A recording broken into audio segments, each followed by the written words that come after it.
Sarah Phoenix Martinez had always believed her flying days were behind her.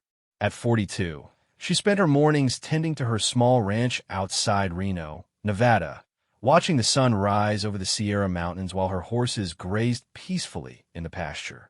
The silence was a far cry from the thunderous roar of F-18 Super Hornets that had defined her life for nearly 2 decades. The call came on a Tuesday morning in October, just as she was fixing a broken fence post.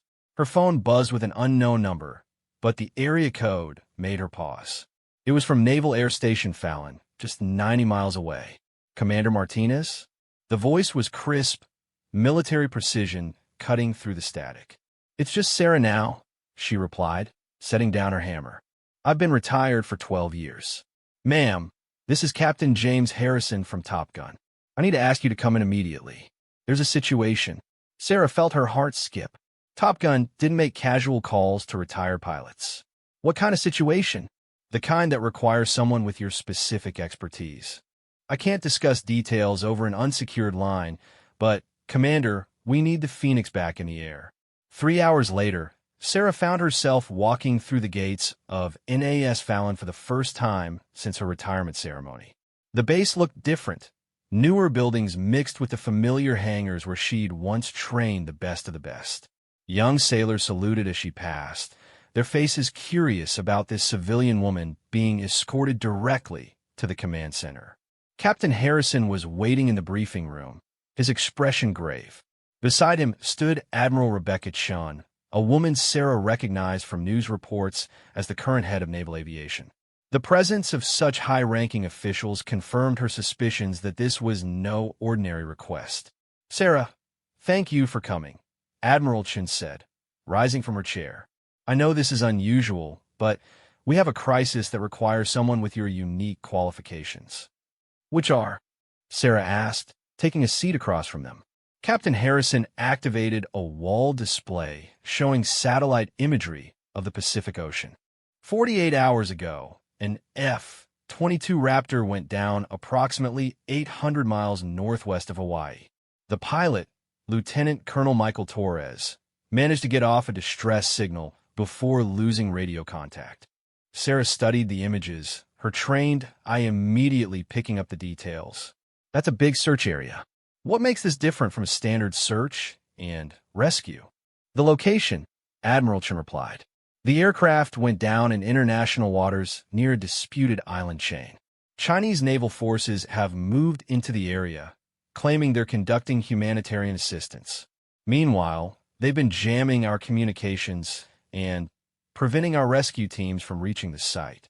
"And Torres is still alive?" "We believe so. His emergency beacon transmitted for approximately 6 hours after the crash, indicating he successfully ejected and activated his survival equipment. But the signal went dark when Chinese jamming increased." Sarah leaned back in her chair. "You still haven't told me why you need me specifically. There are plenty of active pilots who could handle a rescue mission." Captain Harrison exchanged glances with the Admiral before responding. "Because this isn't just a rescue mission. Torres wasn't on a routine patrol. He was testing new stealth capabilities that are classified at the highest levels. If that aircraft or its pilot fall into Chinese hands, it would compromise our entire next-generation fighter program.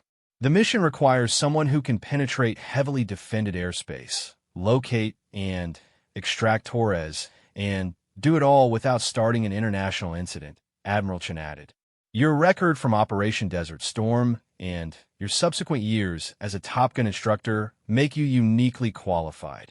Sarah felt a familiar flutter in her chest, the same sensation she'd experienced before every dangerous mission during her active duty years. "What exactly are you proposing?" "A single-ship insertion using a modified F-35C, Captain Harrison explained, bringing up new imagery on the screen. "We've stripped it down for maximum range and stealth. You'd launch from the USS Gerald Ford, which is currently positioned 400 miles from the crash site. Your mission would be to locate Torres, establish communication, and coordinate his extraction. And if the Chinese intercept me, then you never existed," Admiral Chun said quietly. "This mission is completely off the books." If you're captured, we'll deny any knowledge of your activities. Sarah stood and walked to the window overlooking the flight line. She could see F-35's and F-18's lined up in perfect rows, their sleek forms reminding her of everything she'd left behind. For 12 years, she convinced herself that she was done with the adrenaline, the danger, the constant edge of living between life and death. But standing there, watching young pilots prepare for training flights, she realized the truth. She'd never really left it behind. "I need to know about Torres," she said finally. "What kind of pilot is he?" Captain Harrison pulled up a file on his tablet. 28 years old, graduated third in his class from the Air Force Academy. He's been flying Raptors for 4 years, with deployment experience in Syria and Afghanistan. His instructors describe him as technically proficient, but sometimes impulsive. Married? Family. Engaged to a nurse in San Antonio. They were planning a Christmas wedding. Sarah closed her eyes. She thought about her own quiet life, the ranch, the horses that depended on her daily care. Then she thought about a young pilot, possibly injured, definitely scared, sitting in a life raft somewhere in the vast Pacific while enemy forces closed in around him. "I haven't flown a fighter in 12 years, she said. "The muscle memory never goes away," Admiral Chen replied. "We have a simulator standing by. You can take all the time you need to refresh your skills." "How much time do we have?" "Chinese forces are consolidating their position. Our intelligence suggests they'll begin an intensive search of the crash area tomorrow night. If we're going to extract Torres, it has to be before then." Sarah turned back to face them. "That gives me less than 36 hours to get current on an aircraft I've never flown, plan a mission in a hostile territory, and somehow locate one pilot in 800 square miles of ocean." "The Phoenix never backed down from impossible odds," Captain Harrison said with a slight smile. "The Phoenix was 20 years younger and considerably more foolish," Sarah replied. But even as she said it, she was already running calculations in her head. Flight time to the carrier, simulator hours needed, weather patterns over the target area. "There's something else," Admiral Chen said. "The F-35 you'll be flying has been modified with experimental systems that we need field-tested. Your mission will also serve as a live-fire evaluation of equipment that could change naval aviation." "What kind of modifications?" "Enhanced electronic warfare capabilities, improved stealth coding, and a new helmet-mounted display system that provides real-time intelligence updates. You'll essentially be flying the most advanced fighter aircraft in the world." Sarah felt the old excitement building, the familiar rush that had driven her through countless dangerous missions. But she was also keenly aware of how much she'd changed. 12 years ago, she would have accepted immediately, eager for the challenge and the adrenaline. Now, she found herself thinking about the risks, about what failure would mean not just for her, but for the young pilot waiting for rescue. "I need to see the aircraft," she said finally. 2 hours later, Sarah stood in Hangar 7, looking up at the most beautiful and deadly machine she'd ever seen. The F-35C Lightning II gleamed under the fluorescent lights, its angular surfaces seeming to absorb light rather than reflect it. This particular aircraft was designated Buno 170001, and, according to the technicians, it had been hand-built using the latest stealth technology. Lieutenant Commander Jessica Wong, the aircraft's project officer, walked Sarah around the fighter, pointing out modifications that weren't visible to the casual observer. "We've reduced the radar cross-section by another 15% through new materials and surface treatments. The electronic warfare suite can jam enemy radars while simultaneously providing you with real-time targeting data." Sarah ran her hand along the aircraft's leading edge, feeling the subtle texture of the stealth coating. "What's the range?" "With external tanks, approximately 1,800 nautical miles.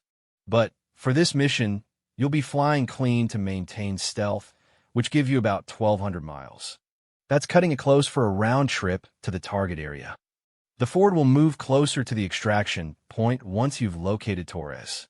We're also positioning a tanker aircraft at maximum safe distance for emergency refueling if needed." Sarah climbed up the boarding ladder and settled into the cockpit. The layout was familiar yet alien, with multifunction displays and controls that were both more advanced and more intuitive than anything she'd flown before. The helmet-mounted display system was unlike anything from her era, providing a complete three-dimensional picture of the airspace around the aircraft. The learning curve is steep but manageable, Lieutenant Commander Wong explained. Most experienced pilots adapt to the systems within 6 to 8 simulator hours. And I have how long? 18 hours of simulator time, then 6 hours of actual flight training before you launch. Sarah pulled on the helmet and activated the display system. Immediately, her vision was filled with data streams, target indicators, and navigation information. For a moment, it was overwhelming, like trying to drink from a fire hose. But gradually, her brain began to process and filter the information, finding patterns and priorities in the digital chaos. It's like having a co-pilot who never sleeps, she murmured. Better than that, the AI system can actually predict threats and suggest optimal responses. It's like having the combined experience of every combat pilot who ever lived sitting beside you. Sarah spent the next hour familiarizing herself with the cockpit layout and basic systems. Muscle memory kicked in faster than she'd expected, her hands automatically finding controls and switches without conscious thought. But there's so much that was new, so many capabilities that hadn't existed during her active duty years. As evening approached, she found herself in the simulator building, strapped into a perfect replica of the F-35's cockpit. The first few runs were humbling, as she struggled to keep up with the aircraft systems while managing basic flight operations.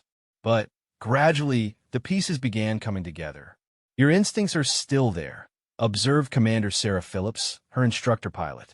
The fundamentals of air-to-air combat haven't changed, even if the technology has evolved. They ran scenario after scenario, from basic navigation to complex air-to-air engagements. Sarah's confidence grew with each run, though she was acutely aware of how much more preparation she would have preferred. In her active duty days, she would have spent months training for a mission of this complexity. Let's run the extraction scenario, Commander Phillips suggested as they began their final simulation of the evening. The exercise placed Sarah over the target area at night, with limited visibility and multiple threats. Her mission was to locate a downed pilot's emergency beacon while avoiding detection by enemy forces. The simulation was brutally realistic, complete with weather effects and equipment failures. Sarah found herself relying on instincts she'd thought were dormant, making split-second decisions based on decades of experience. When enemy fighters appeared on her display, she didn't hesitate, using the F-35 stealth capabilities and electronic warfare systems to avoid detection while continuing her search pattern. 23 minutes into the simulation, she located the beacon signal and successfully established communication with the simulated down pilot. The extraction itself required precise flying in challenging conditions, but she managed to vector and rescue forces while maintaining her own concealment. Time to completion, 38 minutes, Commander Phillips announced as the simulation ended. That's actually faster than our best active duty pilots have managed. Sarah pulled off her helmet, feeling sweat beading on her forehead. I made at least 6 mistakes that could have got me killed. But you recognized them and adapted. That's what separates experienced pilots from textbook flyers. As they walked out of the simulator building, Sarah found herself looking up at the stars, trying to imagine what Torres might be seeing at that moment. Was he injured? Cold? Did he know that help was coming? Commander Martinez? A young ensign approached hesitantly. Admiral Chen would like to see you in her quarters. Admiral Chen's temporary quarters on base were spartanly furnished, but comfortable. She gestured for Sarah to take a seat while she poured 2 cups of coffee from a machine that had seen better days. How are you feeling about tomorrow's mission? The Admiral asked. Terrified and exhilarated in equal measure, Sarah replied honestly. It's been a long time since I felt this way. I need to be direct with you about something. This mission has implications beyond just rescuing Lieutenant Colonel Torres. The Chinese have been increasingly aggressive in their territorial claims, and there are those in Washington who believe a show of force is necessary. Are you asking me to start a war, Admiral? Quite the opposite. I'm asking you to prevent one. If Torres or his aircraft fall into Chinese hands, the political pressure to respond militarily will be enormous. Your mission isn't just about saving one pilot. It's about preventing a larger conflict. Sarah sipped her coffee, considering the weight of what the Admiral was saying. What aren't you telling me about Torres's mission? Admiral Chun was quiet for a long moment. He was testing technology that's 5 to 10 years ahead of anything else in the world. The radar systems, the AI integration, the weapons capabilities. If the Chinese can reverse engineer even a portion of what was on that aircraft, it would shift the global balance of power. How much does Torres know? Everything. He's one of only 12 pilots cleared for the program. If they interrogate him, the implication hung in the air between them. Sarah understood now why they called her specifically. This wasn't just a rescue mission or even a recovery operation. It was a race against time with the future of American air superiority at stake. I need to ask you something, and I need a completely honest answer, the Admiral continued. Are you ready for this? Not just physically, but mentally and emotionally? Because if you have any doubts, we need to know now. Sarah thought about her ranch, about the peaceful mornings and quiet evenings that had defined her life for the past 12 years. Then, she thought about Torres alone in the Pacific and about the young pilots she'd trained who were counting on American technological superiority to keep them alive in future conflicts. I'm ready, she said. Good. Your helicopter leaves for the carrier at 0400. Try to get some sleep. But sleep didn't come easily that night. Sarah lay in her temporary quarters, staring at the ceiling and running through mission parameters in her head. Weather reports showed a storm system moving through the target area, which would complicate the search but also provide cover from enemy detection. She thought about her years as an instructor, about the lessons she tried to impart to young pilots about the balance between aggression and caution. Confidence without arrogance. She'd always told them, know your limits, but never let them limit you. At 0330, she gave up on sleep and headed to the flight line. The helicopter was already running, its rotors cutting through the pre-dawn darkness. As she climbed aboard, Sarah felt the familiar transformation that every military pilot knew.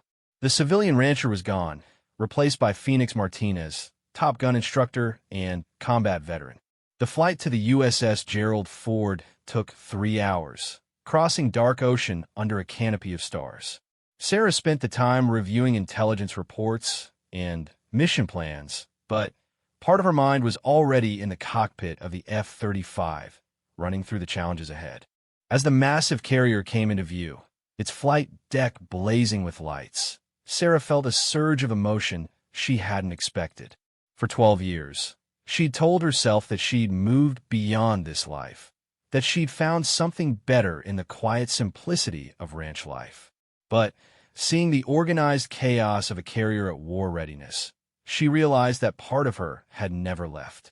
The helicopter touched down on the carrier's deck at 0730, and Sarah was immediately whisked to a briefing room where the ship's air wing commanders were waiting. The next 6 hours would be the most intense preparation of her life, as she learned to fly the world's most advanced fighter aircraft and prepare to launch in a hostile territory. But as she walked across the carrier's deck, watching young sailors and pilots going about their duties with practiced efficiency, Sarah Martinez knew she was exactly where she belonged. Phoenix was coming home. The USS Gerald Ford was a floating city of controlled chaos, and Sarah felt the familiar energy that only existed on a carrier preparing for combat operations. The ship's air wing commander, Captain Miguel Santos, met her at the island superstructure with a tablet full of updated intelligence reports. The situation has deteriorated since yesterday, he said without preamble as they walked toward the ready room. Chinese forces have expanded their search perimeter and deployed additional surface ships. We're now tracking 12 vessels in the target area, including 2 guided missile destroyers. Sarah studied the tactical display showing the positions of various ships and aircraft. What about air assets? They got a combat air patrol running continuously. J-20 fighters, their latest stealth aircraft. Our intelligence suggests they're specifically looking for any American rescue attempts. They entered Ready Room 5, where a dozen pilots from VFA 147, the Argonauts, were receiving their daily briefing. The pilots looked impossibly young to Sarah, reminding her of students she'd trained years ago. But their eyes held the sharp alertness of warriors who knew they might be called upon to fight at any moment. "Ladies and gentlemen," Captain Santos announced, "I want you to meet Commander Sarah Martinez, call sign Phoenix. She's taking on a special mission that's critical to naval aviation." The pilots turned to study her, and Sarah could read the questions in their faces. She was clearly too old to be an active duty pilot, but something about her bearing suggested she belonged in their world. Commander Martinez was one of the original Top Gun instructors. Captain Santos continued, "She's here to field test our most advanced systems under combat conditions." Lieutenant Jake Viper Morrison, the squadron's youngest pilot, raised his hand. "Ma'am, are you going up against the Chinese?" "I'm going to find one of our own who needs help," Sarah replied simply. "Everything else is secondary." The briefing covered weather patterns, threat assessments, and contingency plans. Sarah absorbed the information while simultaneously running mental calculations about fuel consumption, flight times, and search patterns.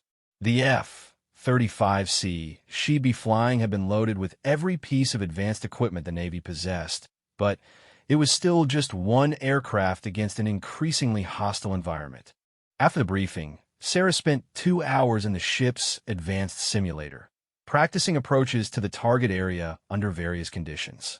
The ship's AI systems had created multiple scenarios based on real-time intelligence, allowing her to rehearse different search patterns and escape routes. The key is staying below their radar horizon until you absolutely have to climb, explained Lieutenant Commander Maria Rodriguez, the ship's electronic warfare officer. "Once you go active with your own sensors, they'll know something's out there."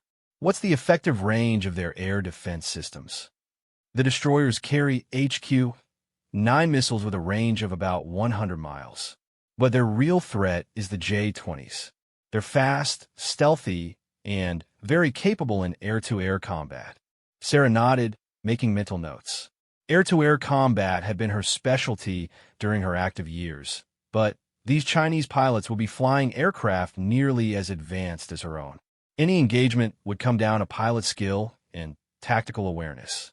At 1,400 hours, she finally got her first real flight in the modified F-35C. The aircraft launched from the carrier's electromagnetic catapult system, accelerating from 0 to 180 miles per hour in less than 3 seconds. The sensation was exactly as she remembered from her carrier days, a mixture of exhilaration and controlled violence that compressed her entire body into the ejection seat. Once airborne, Sarah began exploring the aircraft's capabilities. The stealth characteristics were impressive, making her effectively invisible to most radar systems. But, more importantly, the integrated sensor package gave her an unprecedented view of the battle space around her. "Phoenix, this is Forward Control," came the voice of Air Boss Commander Jennifer Walsh. "How are you adapting to the lightning?" "Like riding a very expensive, very fast bicycle," Sarah replied, executing a series of turns to test the aircraft's responsiveness. The system's integration is remarkable. For the next hour, she practiced various tactical scenarios with pilots from VFA 147, learning how the F-35's advanced systems change traditional air combat tactics.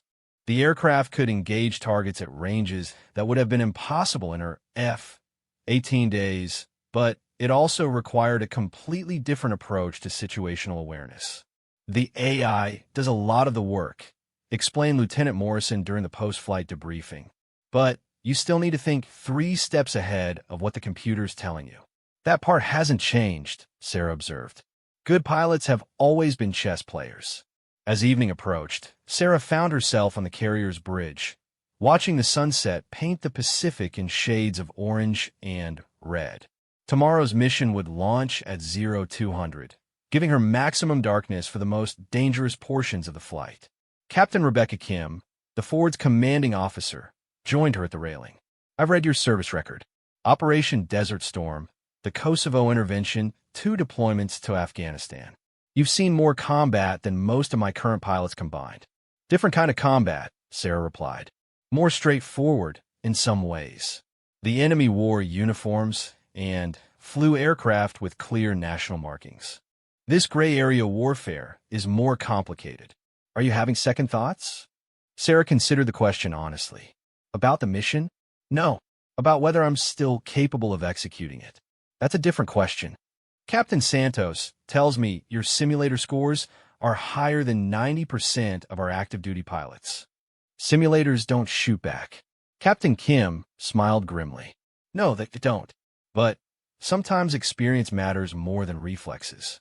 Torres is counting on that."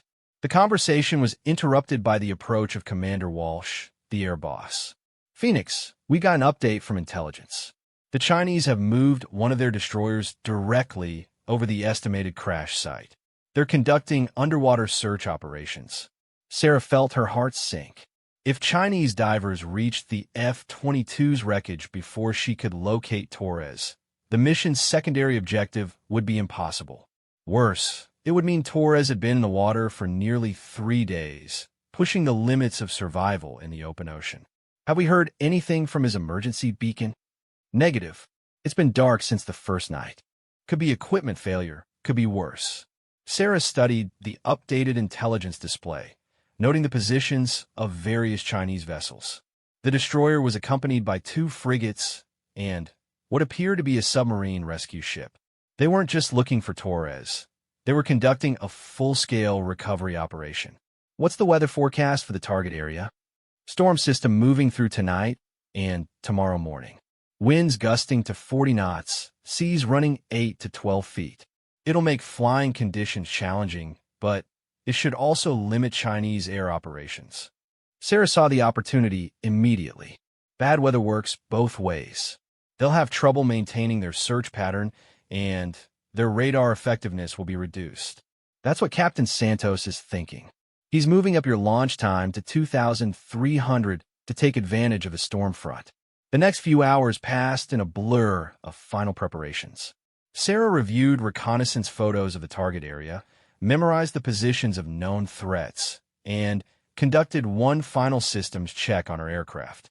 The F-35C sat in the hangar bay, surrounded by technicians making last-minute adjustments to its advanced systems.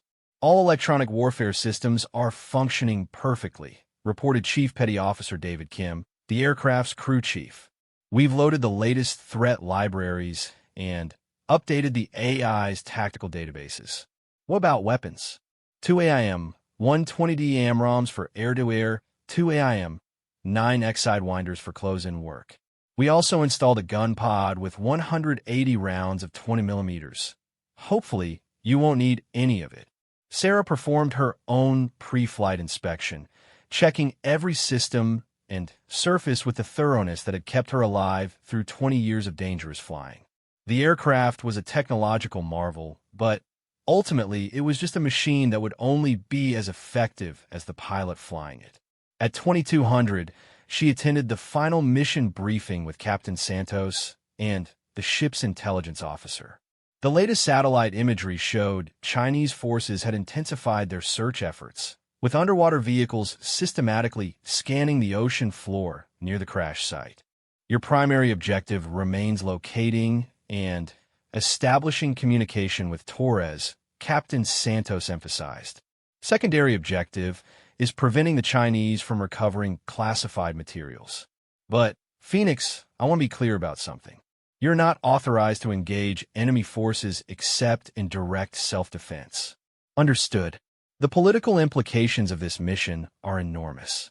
If you're detected, we'll deny any knowledge of your operation. If you're captured, I know the deal. Sarah spent her final hour before launch in the chapel, not praying exactly, but finding the quiet center that had carried her through countless dangerous missions. She thought about Torres somewhere out there in the darkness, and about the young pilots who would follow in the years ahead. At 22:50, she walked to her aircraft through the controlled chaos of the carrier's hangar bay. Sailors and technicians moved with practiced efficiency, preparing other aircraft for potential follow-on missions. But everyone knew that Phoenix was flying alone into the unknown. The F-35C had been positioned on Catapult 1, its engines already running and systems powered up. Sarah climbed the boarding ladder for what she realized might be the last time, settling into the cockpit with familiar movements that felt like coming home. "Phoenix, this is forward control. You are cleared for launch on your discretion." Sarah ran through her final checks, watching the green lights appear one by one on her displays. The carrier was making maximum speed into the wind, giving her aircraft the best possible conditions for takeoff. In the darkness beyond the flight deck, she could see the lights of other ships in the carrier battle group, maintaining formation as they pushed toward the target area. "Forward control, Phoenix is ready for launch." "Copy, Phoenix. Wind is 25 knots down the angle. Deck pitch 2 degrees up. You're cleared hot." Sarah advanced the throttle to full military power, feeling the F-35's massive engine pushing her back in her seat. The catapult officer gave the signal, and she saluted in return, the traditional acknowledgement between pilot and deck crew. The electromagnetic catapult fired, accelerating the 20-ton fighter from 0 to flying speed in less than 200 feet. Sarah felt the familiar sensation of controlled violence as massive forces compressed her body, and then she was airborne, climbing into the darkness over the Pacific. "Phoenix is airborne, passing 1,000 feet and climbing." "Roger, Phoenix. You are clear to proceed on mission." "Good hunting." Sarah banked north and began her long flight toward the target area, disappearing into the darkness as she had done so many times before. But this time felt different. This time, she was carrying the hopes of a young pilot she'd never met, flying an aircraft that represented the pinnacle of human technological achievement into a situation that could determine the future of aerial warfare. The storm front was visible ahead as a wall of dark clouds lit occasionally by lightning. Sarah checked her navigation systems and settled in for the 2-hour flight to the search area. Somewhere in the darkness ahead, Lieutenant Colonel Michael Torres was waiting for rescue. The question was whether Phoenix could find him before his enemies did. As she flew north into the storm, Sarah felt the familiar clarity that came with dangerous missions. All the doubts, all the questions about whether she still belonged in this world, fell away. She was Phoenix Martinez, Top Gun instructor and combat veteran. She was going to bring Torres home. The F-35C carved through the night sky, its advanced systems scanning the darkness ahead for threats and opportunities. Behind her, the lights of the carrier battle group faded into the distance. Ahead lay 800 square miles of hostile ocean, enemy forces, and one American pilot who needed help. Sarah smiled grimly as she flew into the storm. After 12 years of retirement, Phoenix was hunting again. The storm hit Sarah's F-35C like a living thing, buffeting the aircraft with winds that seemed determined to tear it apart. Lightning illuminated the clouds around her in brief, brilliant flashes that temporarily overloaded her night vision systems. But the weather also provided perfect cover for her approach to the target area. "Phoenix, forward control. How are you handling the weather?" "Like riding a mechanical bull," Sarah replied, fighting to keep the aircraft level as another gust caught her starboard wing. "But I'm maintaining course and speed." The F-35's advanced flight control systems were working overtime, making thousands of tiny adjustments per second to keep the aircraft stable. Sarah had to admit that the computer was handling the turbulence better than she could have managed manually, though every pilot instinct screamed at her to take manual control. As she approached the target area, Sarah began deploying the aircraft's sensor package. The APG-81 radar system painted a detailed picture of the ocean surface below, while the electro-optical targeting system searched for heat signatures that might indicate a survivor. The Chinese ships showed up immediately on her displays, their positions exactly matching the intelligence reports. Multiple surface contacts, she reported. Count 12 vessels in a search pattern approximately 40 miles across. Copy, Phoenix. Are you being tracked? Sarah checked her radar warning receiver. The Chinese ships were running active radar, but their beams were sweeping in regular patterns that suggested they hadn't detected her presence. The F-35 stealth characteristics were performing exactly as advertised, making her effectively invisible to enemy sensors. Negative. I'm still invisible. She began a systematic search pattern, flying a grid that would take her across the most likely crash sites while avoiding the Chinese search vessels. The storm was making their job as difficult as hers, with mountainous seas and driving rain limiting visibility to just a few hundred yards. 20 minutes into her search, Sarah's electronic warfare system detected a faint signal on one of the emergency frequencies. It was weak and intermittent, lasting only a few seconds before disappearing again. For control, I'm picking up what might be an emergency beacon. Very weak signal, bearing 030 from my current position. Can you triangulate? Working on it. Sarah flew a series of course changes, using the F-35's advanced direction-finding equipment to isolate the source of the signal. The beacon was definitely there, transmitting in short bursts that suggested either low battery power or deliberate attempts to avoid detection. The signal led her toward a small atoll that barely registered on her charts, little more than a ring of coral surrounding a shallow lagoon. As she approached, her infrared sensors detected a heat signature on the atoll's eastern shore. I've got something, she reported. Heat signature on a small atoll, approximately 12 miles northeast of the main search area. Sarah descended through the cloud base, emerging into driving rain and turbulent air just 500 feet above the churning ocean. The atoll was exactly where her sensors indicated, a tiny speck of sand and coral that would disappear completely at high tide. On the eastern beach, partially concealed by debris and survival equipment, she could make out a human figure. The person was moving, which meant they were alive. But as Sarah circled the atoll, she realized the Chinese weren't far behind. 2 patrol boats were approaching from the south, their searchlights probing the darkness.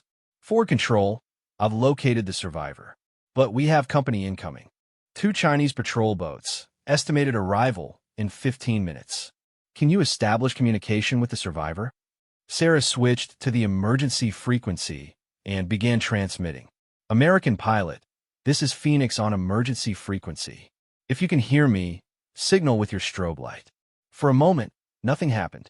Then a bright white light began flashing on the beach below, the international distress signal. Sarah felt a surge of relief and adrenaline. Torres was alive. Torres, this is Commander Martinez, call sign Phoenix. I'm here to get you out. What's your condition? The response came through heavy static. Phoenix, Torres. I'm injured but mobile. Left shoulder dislocated, possible concussion. Been here 3 days. Copy. I see Chinese patrol boats approaching your position. We need to move fast. Sarah climbed back into the clouds, considering her options. The original plan had called for her to locate Torres and then guide rescue helicopters to his position. But the approaching Chinese boats changed everything. By the time helicopters could reach the atoll, Torres would be in enemy hands. She switched to the command frequency. Forward control, this is Phoenix. I need immediate guidance. Chinese forces are about to reach the survivor's position. Recommend immediate helicopter dispatch. Negative, Phoenix. Helicopters are 2 hours out minimum in this weather. You need to buy us time.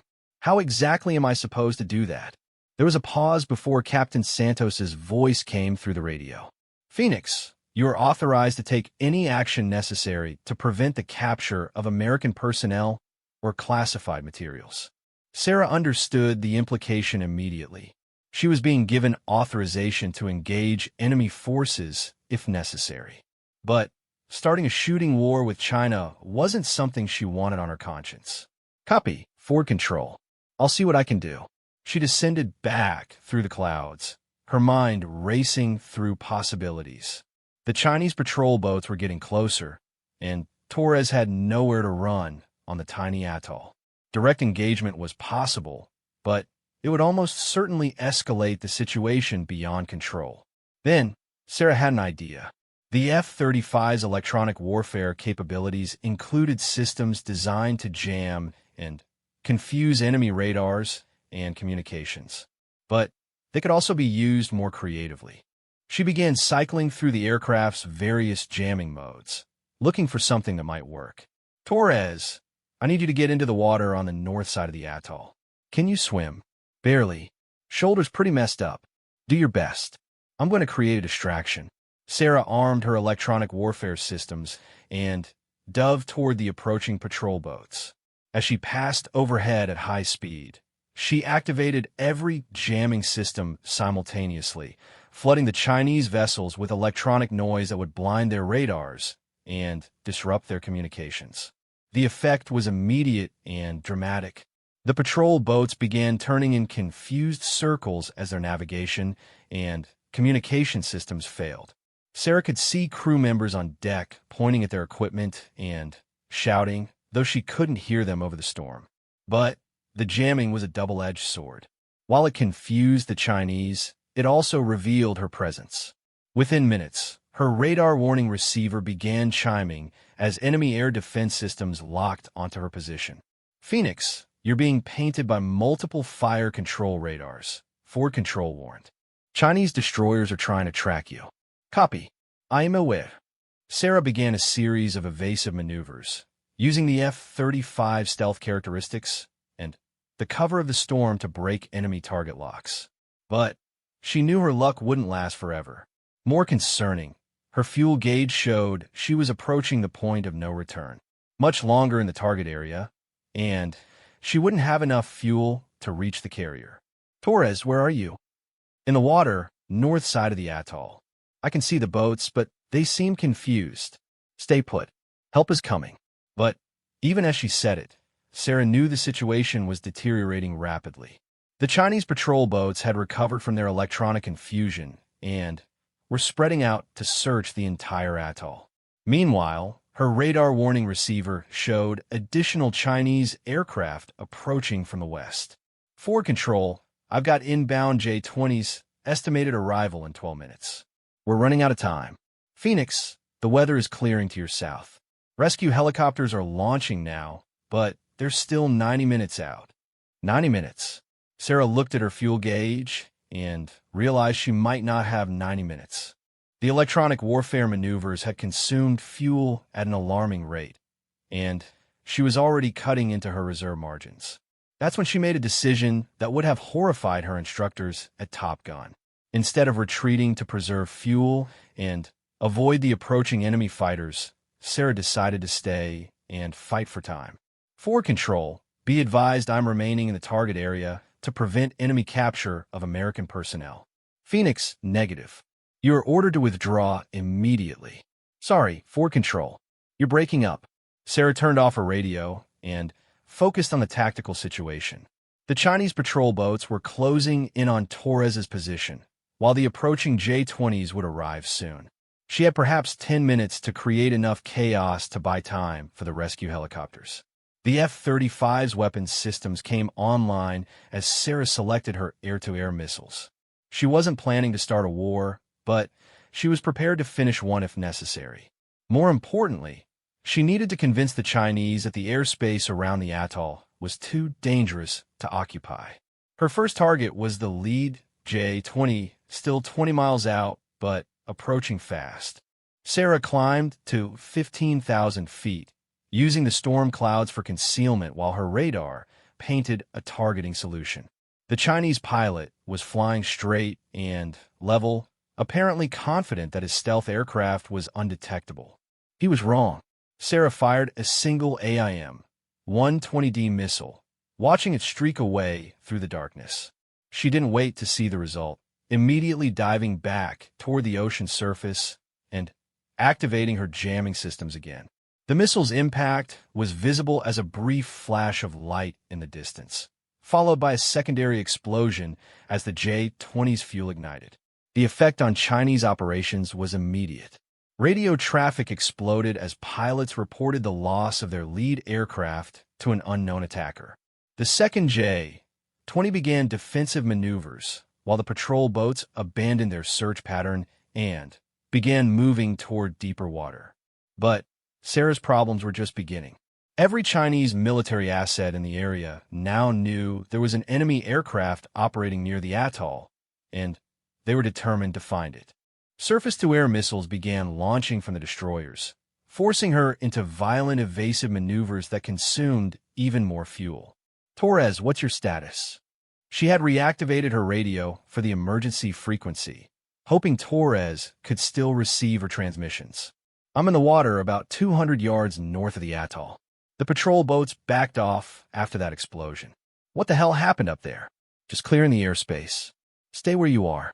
Rescue helicopters are inbound." Sarah checked her fuel gauge and felt her heart sink. She was now well below safe reserves, with barely enough fuel to reach the carrier under ideal conditions. And conditions were far from ideal, with Chinese fighters searching for her and surface ships launching missiles in her direction. She made another decision that violated every rule of engagement she'd ever learned. Instead of trying to sneak away, Sarah decided to make herself a target. If the Chinese were focused on hunting her, they wouldn't be looking for Torres. Flying at wave-top level, Sarah began a series of high-speed passes near the Chinese vessels, using her electronic warfare systems to jam their radars while staying just out of missile range. It was incredibly dangerous, requiring split-second timing and precise navigation in the middle of a storm. But it worked. Every Chinese asset in the area turned their attention to tracking the mysterious aircraft that was making fools of their sophisticated defense systems. For 20 minutes, Sarah played a deadly game of cat and mouse with ships and aircraft that wanted nothing more than to shoot her down. She used every trick she'd learned in 20 years of combat flying, exploiting the F-35 stealth characteristics and the storm's interference to stay one step ahead of enemy targeting systems. But physics is unforgiving, and her fuel situation was becoming critical. Warning lights were beginning to illuminate on her dashboard, indicating that she was approaching emergency reserves. Much longer, and she wouldn't have enough fuel to reach a tanker aircraft, let alone the carrier. That's when she heard the most beautiful sound in the world.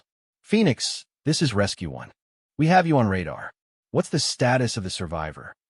"Rescue 1. Survivor is in the water approximately 200 yards north of the small atoll. He's injured but conscious. Be advised, multiple Chinese assets in the area." "Copy. We're inbound with fighter escort. Can you provide cover during extraction?" Sarah looked at her fuel gauge and made a calculation that would have terrified her flight instructors. "Affirmative. I can give you 10 minutes, then I have to leave." The rescue helicopter was an HH-60W Combat Rescue Hawk, designed specifically for missions like this. It approached the atoll at high speed, flying just above the wave tops to avoid detection. Behind it, two F-35s from the forward provided fighter cover, their pilots eager to engage any Chinese aircraft that interfered with the rescue. Sarah used her remaining fuel to create as much electronic confusion as possible, jamming Chinese radars and communications while the rescue helicopter descended toward Torres's position. She watched through her targeting system as a rescue swimmer jumped into the churning ocean, fighting through mountainous waves to reach the downed pilot. Rescue 1 has the survivor in sight, proceeding with extraction. The process seemed to take forever, though Sarah knew it was only a few minutes. Torres was injured and exhausted, requiring assistance to reach the rescue basket that was lowered from the helicopter. Meanwhile, Chinese patrol boats were moving closer, apparently realizing what was happening. "Rescue 1, you've got patrol boats approaching from the southeast. I recommend expediting extraction." "Copy. Survivor is secured. Departing the area now." Sarah waited until the rescue helicopter was safely away before beginning her own departure. Her fuel situation was beyond critical now, with warning lights flashing insistently on her dashboard. She calculated that she had perhaps 20 minutes of flying time remaining, barely enough to reach the tanker aircraft if everything went perfectly. But nothing in aerial warfare ever goes perfectly. As she climbed away from the atoll, Sarah's radar warning receiver detected a new threat. Another J-20 had appeared, apparently having tracked her departure route. The Chinese pilot was positioning himself between Sarah and the tanker aircraft, trying to cut off her escape route. With her fuel critically low, Sarah couldn't afford a protracted air-to-air engagement. But she also couldn't allow the Chinese pilot to prevent her from reaching the tanker. She armed her remaining AIM-9X missile and began a head-on approach, hoping to force the enemy pilot into a defensive position. The J-20 pilot was good, Sarah had to admit. He maintained his intercept course until the last possible moment before breaking left and diving toward the ocean surface. Sarah followed, using the F-35's superior low-speed handling to stay with the Chinese aircraft through a series of violent maneuvers. But the engagement was consuming her remaining fuel at an alarming rate. Warning tones were sounding constantly now, indicating that she was approaching the absolute minimum needed for controlled flight. She had to end this quickly. Sarah climbed above the Chinese fighter and dove toward him from an angle that maximized the effectiveness of her infrared missile. The AIM-9X locked onto the J-20's engine exhaust and guided perfectly, striking the enemy aircraft just forward of the tailpipe. The J-20 exploded in a brilliant fireball that lit up the storm clouds for miles around. Sarah didn't wait to watch the wreckage fall into the ocean. She was already turning toward the tanker aircraft, calculating that she had perhaps 5 minutes of fuel remaining. Texaco 7, this is Phoenix. Emergency fuel state. Request immediate refueling. Phoenix, Texaco 7 has you on radar. Extend your approach. We're deploying the basket now. The KC-135 tanker aircraft appeared through the clouds like a guardian angel, its refueling drogue trailing behind it in the turbulent air.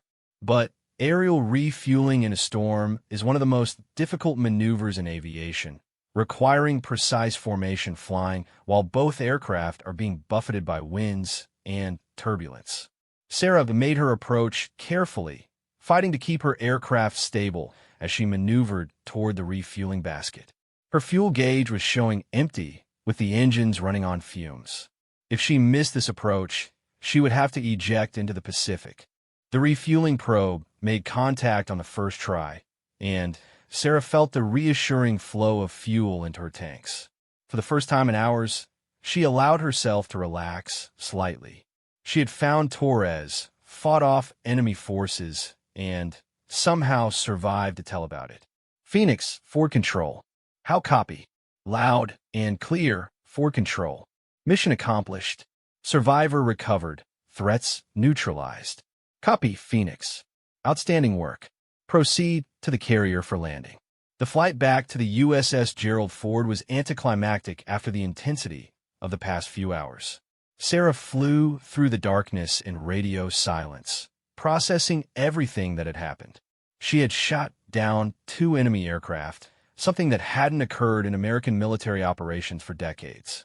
The political implications would be enormous.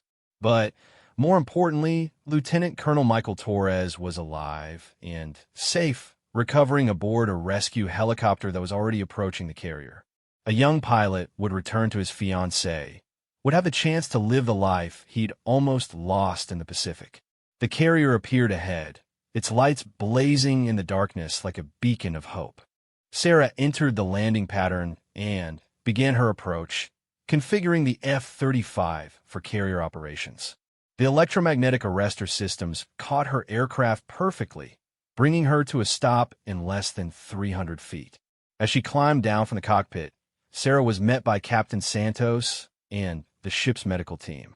But she waved off the medics, knowing that Torres needed their attention more than she did. "How is he?" she asked. "Dislocated shoulder, mild hypothermia, dehydrated," replied the chief medical officer. "But he'll make a full recovery.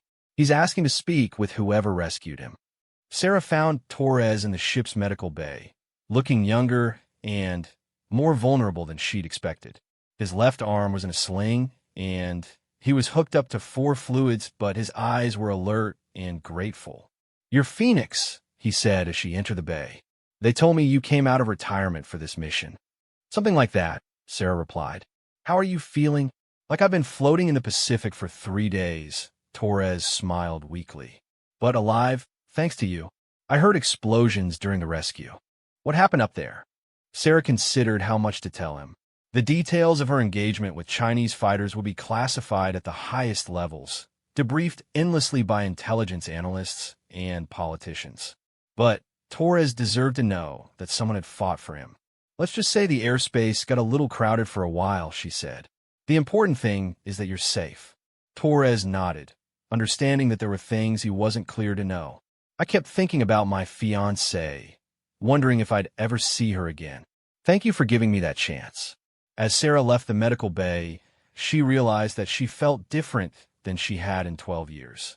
The quiet satisfaction of ranch life had its place, but there is something about serving others, about putting her skills to use for something larger than herself, that had been missing. Admiral Chun was waiting for her in the ready room, along with Captain Santos and several intelligence officers. They would spend the next several hours debriefing every aspect of the mission, analyzing her decisions and their implications for future operations. But for now, Sarah allowed herself a moment of quiet satisfaction. She had answered the call when it came, had proven that experience and skill could overcome technology and numbers. More importantly, she had brought home an American pilot who might otherwise have been lost forever. Phoenix Martinez was officially retired from military service. But as she looked out at the carrier's flight deck, watching young pilots preparing for their own missions, she realized that some things never really end. They just wait for the right moment to begin again. The storm was passing, revealing stars that had been hidden by clouds. Somewhere to the north, Chinese forces were trying to explain how they had lost 2 advanced fighters to a ghost that appeared and disappeared without warning. And in sick bay, a young pilot was calling his fiancée to tell her he was coming home. Sarah smiled as she began her debrief. It had been a good day's work.